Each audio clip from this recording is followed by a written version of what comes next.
살아 계십니다. 우리가 반드시 알아야 할 것은 하나님은 살아계시고 살아계신 하나님께서 내가 연약하고 부족해도 나를 사랑하신다. 믿습니까? 그렇다면 우리가 언제나 우리의 믿음을 삶의 스타일로 하나님 앞과 가족들과 사람들 앞에 보일 수 있어야 합니다. 어떻게? 따라합시다. 밝고 맑고 행복하게 산다. 감사하며 산다. 긍정적으로 산다. 웃으며 산다. 웃어줍시다. 사랑합니다. 8월 30일 주일입니다. 시편 46편 지난주에 했죠. 시편 46편 10절에서 11절 그리고 역대하 20장 17절에서 23절입니다. 주제는 너희는 가만히 있어. 금요일 묵상과 같은 뜻입니다. 시편 46편 10절에서 11절 이러시기를 너희는 가만히 있어 내가 하나님 됨을 알지어다. 내가 문나라 중에서 높임을 받으리라. 내가 세계 중에서 높임을 받으리라 하시도다. 46장 11절 만군의 여호와께서 우리와 함께 하시니 야곱의 하나님은 우리의 피난처시로다.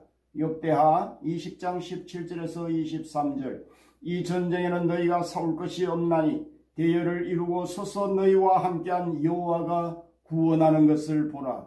유다와 예루살렘아 너희는 두려워하지 말며 놀라지 말고 내일 그들을 맞서 나가라. 여호와가 너희와 함께하리라 하셨느니라 하며 여호사밧이 몸을 굽혀 얼굴을 땅에 대니 유다와 예루살렘 주민들도 여호와 앞에 엎드려 여호와께 경배하고 그앗 자손과 고라 자손에게 속한 레위 사람들은 소서 심히 큰 소리로 이스라엘 하나님 여호와를 찬송하니라.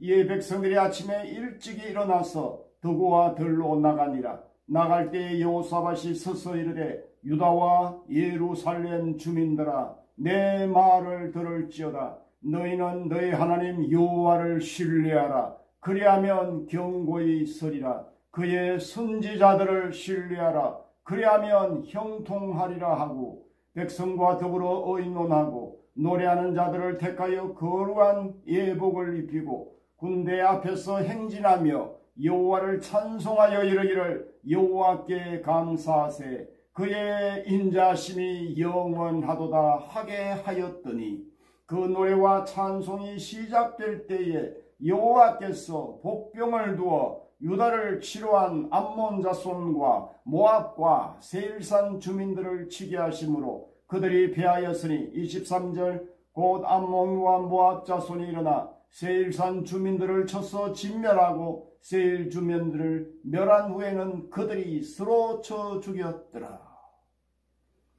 할렐루야. 이스라엘은 건국되어 초대 사울과 다윗 그리고 솔로몬 다음에 통일 왕국이 남과 북으로 갈라지죠. 남쪽은 유다 지파가 주축이 되고 베냐민 지파가 합쳐집니다. 남쪽 유다에는 왕이 르호보암입니다. 북쪽은 10지파를 차지하고 여로보암이 왕이 됩니다. 하나님께서 왕들을 보실 때 선과 악으로 구분하시는데 기준이 있어요. 선한 왕의 기준은 다윗입니다. 정직한 왕에게는 다윗같이 정직하여 라고 했습니다. 대단하죠. 악한 왕의 기준은 여로보암이에요. 제가 여로보암의 죄 그렇게 불렀습니다. 북쪽 이스라엘은 선한 왕이 한 명도 없었고 전부 악한 왕입니다. 남쪽에는 그래도 가뭄에 콩나듯 선한 왕이 몇 명이 있습니다. 로보암부터 20명의 왕 중에 지난주에 언급했던 히스기야도 선한 왕이죠. 오늘 본문의 여호사밧 그리고 아사 요시야 정도가 선한 왕입니다. 지난주 시편 46편은 그 시의 배경이 히스기야 사건이라고도 하고 그게 더 정확하겠죠. 또 여호사밧의 사건이라고도 하는데 오늘은 여호사밧을 한번 보고 싶어요. 어떻게 했는지. 자, 퍼펙트 스톰이라는 단어가 있죠. 완벽한 폭풍으로 번역하면 될까요? 둘 이상의 폭풍이 합쳐지면 엄청난 위력이 나타납니다. 사람들이 제일 무서워하는 것이 삼각파도입니다. 퍼펙트 스톰이죠. 원래의 방향의 파도가 있는데 갑자기 돌풍이 불면서 파도가 형성되어 두 개 이상이 합쳐지는 거예요. 이처럼 세 개의 파도가 합쳐져 치는 파도인데 끝이 뾰족합니다. 위력이 대단합니다. 철판이 휩니다. 이 퍼펙트 스톰은 파도에서만 사용하는 것이 아니라 요즘은 사회 전반에 걸쳐서 사용하는 단어입니다. 완벽한 위기라고 할까요? 마지막 때가 되면 세계는 퍼펙트 스톰에 휘말려 가게 되어 있습니다. 여러분, 전쟁과 기근, 전염병, 자연재해 등이 동시다발적으로 일어날 것을 성경이 알려주고 있습니다. 한국 기독교는 지금 퍼펙트 스톰에 휩쓸려 가는 것 아닌가 생각이 듭니다. 기독교가 공공의 적입니다. 코로나의 진원지로 지목받습니다. 대통령이 직접 27일부터 몇 번이나 교회를 지목하고 심지어 8월 들어 전체 환자의 반이 교회에서 나왔다고 발언했습니다. 이것은 여러분들이 몰라서 그렇지 이런 직설적인 발언은 사실 교회와 전쟁을 선포한 거예요. 그러니 온 백성들이 교회를 욕하며 교회는 미움의 대상이 되었습니다. 지금. 그래서 전 사회적으로 반기독교적 정서가 팽배해 있습니다. 교회가 잘못한 부분도 있겠죠. 거기다가 예배도 못 드립니다. 차별금지법 같은 법으로 옥죄려고 하고 있습니다. 우리는 또 사단에게 속아서 서로 분열되어 있습니다. 제가 볼 때는 교회만큼 방역 잘하고 열심히 하는 단체도 없는데 이상하긴 이상합니다. 하여튼 교회가 직면한 문제는 삼각파도 그 이상의 위기입니다. 우리나라 역시 위험하긴 별 차이가 없긴 합니다. 이 문제를 어떻게 해야 하나요? 그런 퍼펙트 스톰의 위기를 맞은 국가가 등장합니다. 바로 3대 왕 여호사밧이 통치하던 유다입니다. 모압과 암몬과 마온, 세일 사람이라고도 하죠. 3개국의 연합군이 지금 여호사밧을 향해 공격해 온 겁니다. 거대한 무리가. 이 전쟁은 결과가 불 보듯 뻔합니다. 나라가 지금 시편 46편처럼 흔들리고 있습니다. 이 엄청난 공세를 막을 힘이 여호사밧의 나라에는 없습니다. 나라의 운명이 풍전등화입니다. 그래서 왕이 여호사밧이 탄식하는 것.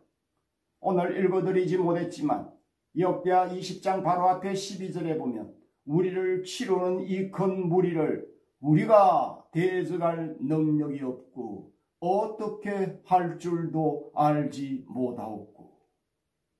위기 앞에 직면한 거예요. 우리가 인생을 살다 보면 우리의 인생의 위기가 찾아올 수 있어요. 때로는 국가의 위기, 교회의 위기, 때로는 가정과 개인의 위기 등입니다. 입에서 절로 여호사밧처럼 탄식이 나옵니다. 이 큰 문제를 해결할 길이 없고 제가 어떻게 할 줄도 알지 못하고 여호사밧의 탄식이 우리의 탄식이 됩니다. 이 엄청난 위기 앞에 떨고 있던 여호사밧은 그래도 그가 선한 왕이니 누구를 생각했겠어요? 하나님을 생각했습니다. 아무리 둘러보아도 도와줄 자가 없지만 하나님께 나아가 기도하는 겁니다. 하나님 도와주세요. 그런데 그 기도에 대한 하나님의 응답이 영 생뚱맞습니다. 20장 17절에 보면 이 전쟁에는 너희가 싸울 것이 없나니 대열을 이루고 서서 너희와 함께한 여호와가 구원하는 것을 보라. 유다와 예루살렘아, 너희는 두려워하지 말며 놀라지 말고 내일 그들을 맞서 나가라. 여호와가 너희와 함께하리라 하셨느니라 하매 이 뜻이 뭡니까? 너희들은 가만히 있어라. 이 전쟁은 너희에게 속한 것이 아니다. 대열을 이루고 서서 맞서가라. 그리고 구경만 하라. 아니 적이 오는데 맞서 나가서 구경하다니요. 그러나 여호사밧은 하나님의 말씀처럼 찬양대를 조직하여 선봉대로 세우고 전쟁터로 나갑니다. 인류 전쟁 역사에 이런 전쟁이 있었을까요? 전쟁에서 제일 중요한 것은 선봉대입니다. 원래 선봉대는 가장 민첩하고 무기도 잘 갖춘 병사들로 구성된 최정예 부대를 세우는 거죠. 그 정예 부대가 치고 나가면 뒤에 후발대가 따라가는 것이 전쟁의 정석입니다. 그런데 찬양대를 세우다니요. 정말 이해되지 않는 여호사밧의 전술입니다. 하나님의 전술이기도 하지만 아무리 하나님이 그렇게 하라고 하셨다고 해도 이 말이 됩니까? 찬양대를 조직해서 전쟁한다. 그 하나님의 말씀을 따를 수 있습니까? 기억하십시오. 하나님은 늘 자기 자녀들의 인생에 개입하고 싶어 하십니다. 하나님은 손을 놓고 계신 분이 아닙니다. 지금도 자신의 창조물을 다스리십니다. 우리를 도우시고 인도하시는 하나님이십니다. 잘 들으세요. 그러나 살면서 하나님이 우리에게 요구하시는 것이 있습니다. 하나님을 깊이 신뢰하는 겁니다. 그런데 문제는 보이는 적들과 환경보다 보이지 않는 하나님을 신뢰한다는 것이 어렵다는 거예요. 하나님이 주시는 말씀이 도무지 이해가 되지 않을 때 그 말씀대로 하기가 어려운 경우가 많다는 것이죠. 여기에 우리의 갈등이 있습니다. 보이는 적과 보이지 않는 하나님 사이의 갈등이죠.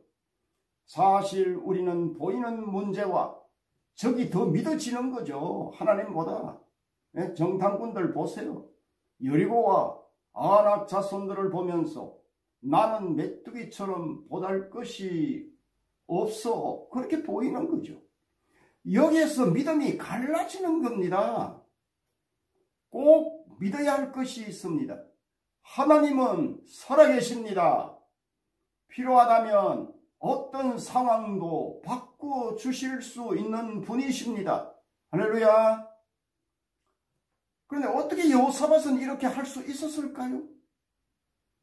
하나님이 여호사밧의 마음에 믿음을 주신 겁니다. 그래서 문제가 생길 때 먼저 하나님을 찾은 것이죠.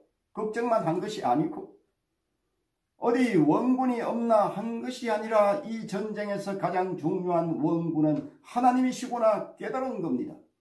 이게 가장 기본 신앙 아닙니까? 이 정도는 되죠. 우리도 하나님 찾는 거. 이것도 안 된다면 아직 믿음이 정말 없는 것이죠. 문제가 생기면 하나님은 찾을 생각도 없고 그저 사람 찾으려고 한다면 아직 초보의 신앙도 없다는 것이죠. 초보적 신앙도. 하나님을 찾아야 합니다. 구하고 찾으라 두드리라. 찾으면 하나님이 말씀을 주시는 거죠. 바로 문제를 해결해 주시는 분이 아닙니다. 순서가 있어요. 말씀을 주십니다. 항상 평강이 있는 것이 아닙니다. 때로는 갈등하게 합니다. 사실 평강이 있을 때까지 기도해야 합니다. 그런데 거의 대부분 하나님의 응답은 우리의 생각과는 전혀 다른 방법이라는 거예요. 다니엘을 보세요. 열심히 기도하면 사자굴에 안 들어가도록 만들어주시는 하나님이기를 우리는 원하죠. 그래서 사자굴에 들어갑니다. 아니 적들이 오는데 찬양대를 조직해서 찬양해라. 이거 받아들일 수 있는 응답입니까? 이해하기 어려운 응답입니다. 하나님의 응답은 언제나 세상의 전략과 전술의 방법이 아닙니다. 그런 재미있는 이야기가 있죠. 어떤 박아무개 집사가 주일날 교회는 가기 싫고 산행을 갔답니다. 너무나 재미있어서 그만 해가 지는 줄도 모르고 어둑어둑해져서 하산을 하는데 갑자기 발을 헛디디어 절벽 아래로 떨어지게 되었어. 간신히 나뭇가지를 잡고 대롱대롱 매달렸습니다. 고함을 질렀습니다. 사람 살려요. 그렇지, 하나님을 찾아야지. 하나님 용서해 주시고 살려주세요. 그러니 하나님의 음성이 들려요. 그래, 내가 도와줄게. 하나님 감사합니다. 내가 너를 살려줄 줄 믿느냐? 아멘. 그럼요. 그럼 그 가지를 붙들고 있는 손을 놓아라. 아니, 그럼 절벽 아래로 떨어져 죽습니다. 아니다. 놓으면 산다. 놓으라니까. 안 됩니다. 놓으면 죽습니다. 산다. 안 됩니다. 이 사람이 큰 소리로 이렇게 말하더랍니다. 위에 하나님 말고 다른 사람 없습니까? 물론 이야기이지만 시사하는 바가 큽니다. 반드시 기억하십시오. 하나님의 방법은 대부분 우리의 생각과 다릅니다. 갈등케 합니다. 갈등의 순간에 필요한 것은 믿음입니다. 믿음이 아니고는 받아들일 수 없습니다. 하나님이 원하시는 것은 이 상황에서도 도무지 이해되지 않는 이 방법을 받아들일 수 있느냐는 것이죠. 중요한 것은 여호사밧에게 도무지 이해되지 않는 하나님의 방법을 받아들일 수 있도록 믿음을 주신 겁니다. 이 믿음까지 하나님이 우리에게 부어주시길 원합니다. 가만히 구경만 해라. 여러분, 때로는 가만히 있는 것이 믿음입니다. 믿음은 가만히 있는 것입니다. 가만히 있으라는 이 의미는요, 이 세 가지가 있어요. 이거를 내포하고 있는 겁니다. 이걸 기억하고 실천하시면 됩니다. 첫 번째, 하나님에게 맡기라는 뜻입니다. 가만히 있는다는 뜻은 기도했으면 이제 맡기라는 겁니다. 열심히 기도한 저들에게 주신 말씀이 시편 46편 10절이죠. 너희는 가만히 있어 내가 하나님 됨을 알지어다. 내가 문 나라 중에서 높임을 받으리라. 내가 세계 중에서 높임을 받으리라 하시도다. 17절에 오늘 역대하 20장 17절에 이 전쟁에 너에게 싸울 것이 없어. 대열을 이루고서서 너희와 함께한 여호와가 구원하는 것을 보라. 그냥 신경 끄고 구경만 하라는 뜻입니다. 문제를 하나님께 맡기라는 뜻입니다. 다니엘의 세 친구들 사드락 메삭 아벳느고는 불못불에 들어가도 생사를 맡겨버렸어요. 이것이 믿음이죠. 저는 가끔 과거 한 사건을 떠올리면서 저의 신앙을 점검할 때가 있습니다. 옛날 심양 초창기에 단둥가는 이 고속도로가 개통되기 전에 중고등부 수련회를 단동 부근의 어떤 교회를 빌려서 했습니다. 옛날에 단동가는 구도로가 아주 험하겠습니다. 차로 5-6시간 걸렸습니다. 갈 때는 기차로 가서 개회 예배 후에 밤에 심양으로 가는 어떤 승합차가 있어서 동성에서 오게 되었습니다. 밤 10시쯤 출발했는데 안개가 자욱한데 이 차가 얼마나 스피드를 내는지 제가 위험하니 천천히 가자고 해도 막무가내예요. 이러다가는 큰 사고 나겠다는 마음이 들어 피곤하지만 두 눈을 부릅뜨고 앞을 보면서 의자를 꼭 붙들고 하나님 지켜주세요. 얼마나 기도했는지 모릅니다. 거의 1시간 이상 주님 지켜주시고 그렇게 막 기도하다가 문득 이런 마음이 들었습니다. 하나님이 나와 함께 하시는데 그렇게 불안하냐? 기도하는 것이 믿음이 아니고 하나님 앞에 생사를 막 맡기고 자는 것이 믿음이구나. 그 생각이 들어서 하나님 전 잡니다 이제. 그랬더니 마음에 평안이 밀려오고 콕 잤어요. 뭔가 밖에서 빛이 들어와 그렇게 잠이 깼어요. 심양에 다 도착해서 공항 옆을 지나고 있었습니다. 그래서 제가 결론을 내렸습니다. 기도하는 것이 믿음이 있는 것이 아니고 기도하지 않는 것이 믿음이다. 헷갈리죠? 때로는 그렇다는 것이죠. 평안이 밀려올 때까지 이 말은 믿음이 생길 때까지 기도해야 합니다. 그리고 때로는 맡기고 가만히 있으십시오. 맡기고 자버리십시오. 금요일 3부 묵상에서 그랬죠. 아이들 보세요. 엄마 나 좀 잘 테니 자는 동안 엄마가 머리 손질 좀 해줘. 엄마한테 맡겨버리는 거예요. 그럼 엄마가 그래 엄마 무릎 빼고 자라. 엄마가 내 자는 동안 머리 손질 해줄게. 나는 아무것도 하지 않고 한숨 자고 났는데 머리가 깨끗하게 손질되어 있는 겁니다. 저도 가끔 골치 아픈 일 있고 때로는 아프고 그러면 주님 저 주님 품에 좀 잘게요. 자는 동안에 문제 해결해 주세요. 그럼 때로는 아픈 것도 사라져 있고 문제가 해결되어 있고 생각도 달라지고 하나님의 손길을 경험한 적이 많습니다. 우리에게 맡기는 훈련이 필요합니다. 여러분 꼭 붙들고 나무 가지를 놓으면 죽을 줄 알지만 놓아야 삽니다. 그 박집사 도저히 힘이 없어 놓았더니 발밑이 바로 바닥이 들어갑니다. 물론 이야기입니다. 잘 맡기십시오. 하나님은 우리의 인생의 문제를 잘 맡아주십니다. 하나님은 우리가 문제를 하나님께 맡기고 평안을 누리길 원하십니다. 자, 두 번째, 하나님의 역사를 기대하라는 겁니다. 가만히 있으라는 것은 나는 가만히 있지만 하나님의 역사와 손길을 기대하는 거죠. 적들을 물리쳐 주실 것이라고 기대하라는 겁니다. 여호사밧은 하나님이 주신 믿음으로 문제를 문제로 보지 않았습니다. 그래서 찬양대를 조직하여 전쟁의 선봉대로 삼은 겁니다. 대단한 믿음입니다. 이것은 하나님이 이미 전쟁 승리로 나타나게 주실 것이라는 기대가 있었던 겁니다. 큰 문제 앞에 찬양할 수 있다면 문제는 문제가 아닙니다. 바울과 실라는 빌립보 감옥에서 찬양했습니다. 믿음은 문제 앞에 탄식하는 것이 아니고 찬양하는 것입니다.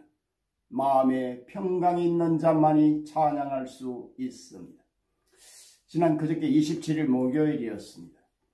제가 있는 집에서 20분쯤 떨어진 곳에 가서 물건을 싣고 올 일이 있었어요. 반드시 그 사람이 저녁 7시에 맞춰서 오라는 겁니다. 출발하는데 비가 억수같이 퍼부었습니다. 물건도 비를 맞으면 곤란한데 또 저도 비를 맞아야 하나 걱정하면서 기도하는데 제 마음에 이상한 평안이 찾아와요. 하나님이 때맞추어 비를 분명히 그치게 해주실 것이라는 마음이 드는 겁니다. 딱 도착하는 순간에 비가 탁 그치더니 그토록 억수같이 내리던 비가 한 방울도 내리지 않고 집에 와서 다시 물건을 내릴 때까지 그쳐버린 거예요. 밤에 다시 비가 왔지만 세상의 사람들은 우연이라고는 하지만 저는 하나님의 손길이라고 믿는 겁니다. 하나님의 손길을 기대했더니 주신 은혜인 것입니다.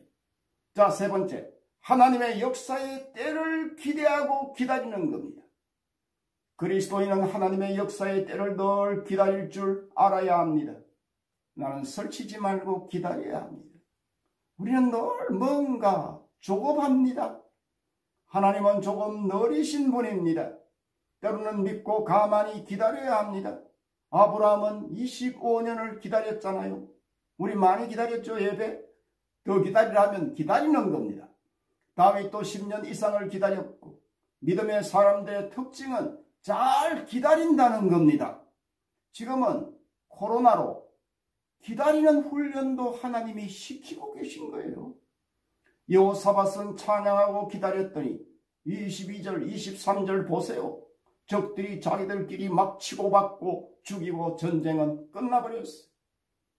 그래서 그 골짜기의 이름이 참 재미있습니다. 26절에 보면 브라가 골짜기, 찬양의 골짜기라는 뜻입니다.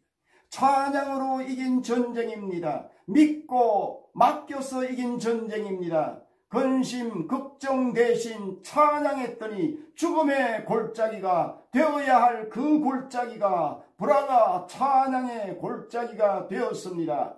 내가 가진 것 다 빼앗겨야 할 그곳에서 풍성한 전리품을 거두게 하셨습니다. 이런 은혜를 누릴 것입니다. 이제 나라도 맡기고 교회도 맡기고 가정도 맡기고 건강도 맡기고 인생살이 5만 가지 하나님께 맡기고 삽시다. 그렇죠? 결론 내려볼까요? 기도한 후에는 맡기고 기대하고 기다리고 말씀하시면 말씀대로 행동한다. 9월 한 달도 이 놀라운 은혜를 누립시다. 할렐루야. 함께 기도하겠습니다. 살아계신 아버지 하나님, 적들을 이길 수 있는 힘은 여호사밧에게 없었습니다. 하나님의 말씀이 임할 때 그러나 그대로 찬양대를 조직해서 선봉대로 세우고 전쟁에 임하면서 하나님 앞에 맡겼습니다. 하나님이 역사에 주셨습니다. 우리의 인생살이, 나라, 민족, 교회, 가정, 내 모든 문제들 하나님 앞에 맡기고 가만히 있을 수 있는 믿음을 주시옵소서.